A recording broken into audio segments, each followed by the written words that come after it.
Good morning, students. Now, in the operating system lecture, today we will discuss process state and what is the process states, what are the different states of process. So, let's start.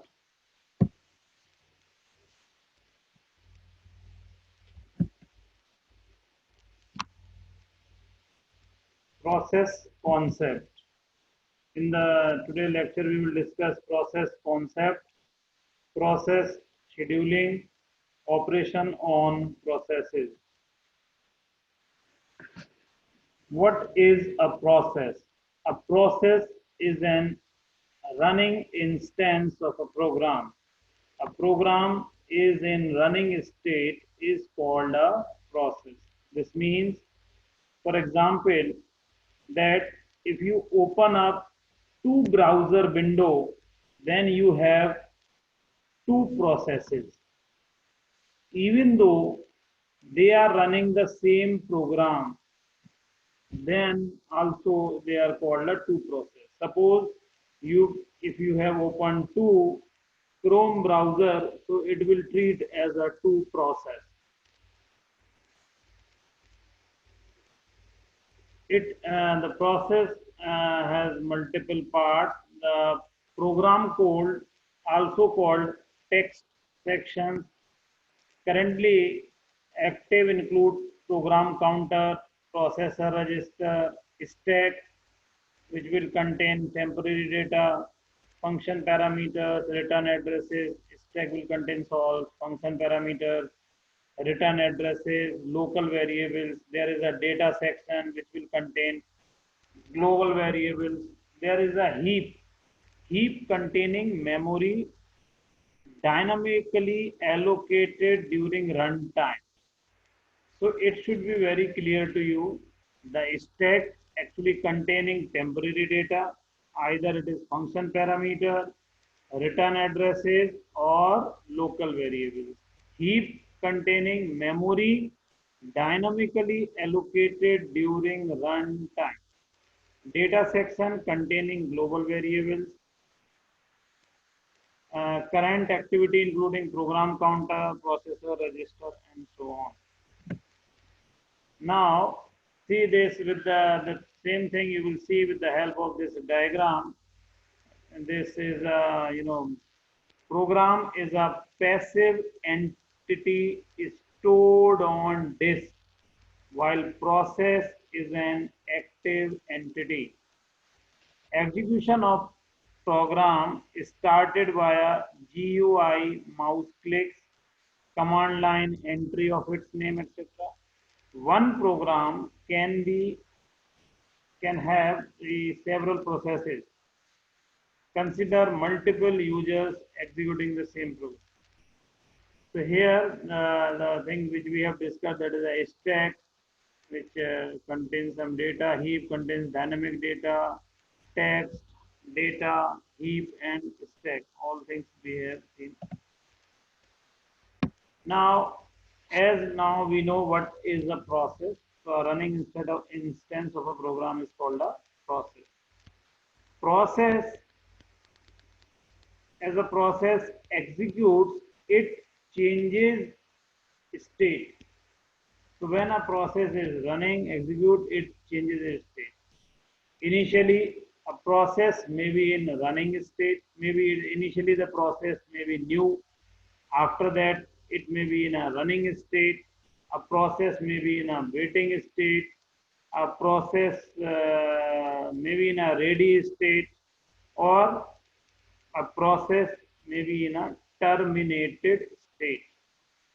So when a process, we say it's in a new state, the process, when a process is being created, it is in a new state. Running, when instructions are being executed, then we will say that the process is in running. Waiting, sometimes the process is waiting for some event to occur. So that process is in a waiting queue. Ready, the process is waiting to be assigned to be a processor. So that process is in a ready state. Terminated, when the process has finished its execution, then we say that the process is in a terminated state. So these are the, mainly you can see these are the 5 states of a process: new state, running state, waiting state, ready state, and terminated state. The same thing we can see with the help of this diagram. In this diagram, you can see the states have been represented with the oval sign. So in the oval sign, you can see a new state is there. New state is admitted to the ready queue. Okay, it is waiting for the processor. When it will get processor, it will be executing, running. In the meantime, it may have some input output things, so it may be interrupted, and again it will come to the some ready state. Or if it is require some input output, then it will come to the waiting state. And when it is finished, it is input output or event completion, then it is again moved from waiting state to the ready state. A process, you can see, came, turned from ready state to the running state, and a process is in the running state, finished its execution, maybe went to its terminated execution. So that will be exit state. So this is all, diagrammatically representation of the process state. Now, there is a very important point in the process that is called the process control block, PCB. So, a PCB is having a process state, a process number, program counter, register, memory limits, list of open files, and so on. So, every process, PCB is a process control block. Every process is having a PCB. Information associated with each process is kept in PCB. Sometimes it is also called task control block, or generally it is called process control block. Process state, it is having the state of the process, whether the process is in the running state, waiting state, or some other state. Program counter, program counter is the location of the instruction to next execute. Program counter contains the location of the next statement which to be executed. CPU registers contain contents of all process-centric register. CPU scheduling information, priorities, scheduling queue, pointers, etc. Memory management information, memory allocated to the process. This information also, kept with the PCB. Accounting information, the accounting information kept. CPU use, clock time elapsed since start, time limits, input output status information, input output devices allocated to processes, list of open files, and so on. So this all things is kept with the PCB. Now we will discuss the next term, that is the process scheduling. Why we are doing process scheduling? To maximize CPU use, quickly switch processes onto CPU for time sharing. Process scheduler, it will select among available processes for next execution on CPU. So process scheduler work is that there are several processes there. So it will select among available processes for next execution on CPU, which will take place for the next for the CPU. Maintain scheduling queues. Process scheduler also maintains scheduling queues of processes. Scheduling queues is there are different types of queues. One is called job queue. Job queue is a set of all processes in the system. Ready queue, set of all processes residing in main memory, ready and waiting to execute. Device queue. Device queue is a set of processes waiting for an input output device. Processes migrate among the various queues. In these different queues, process can migrate from device queue to ready queue to job queue, and so on. Here, process scheduling representation with the help of a figure. You can see a process may be in a ready queue, then it can get CPU.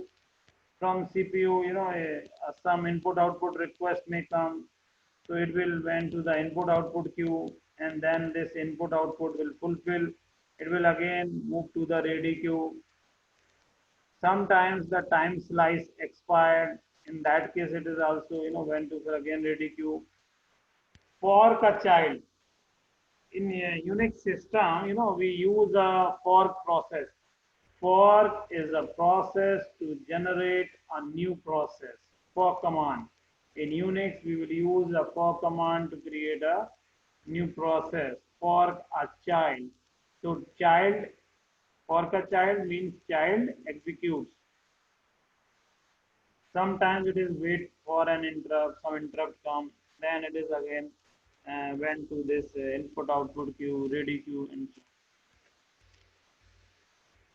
Now, since we have talked about scheduler, so we will discuss something about this scheduler. Scheduler is of different types.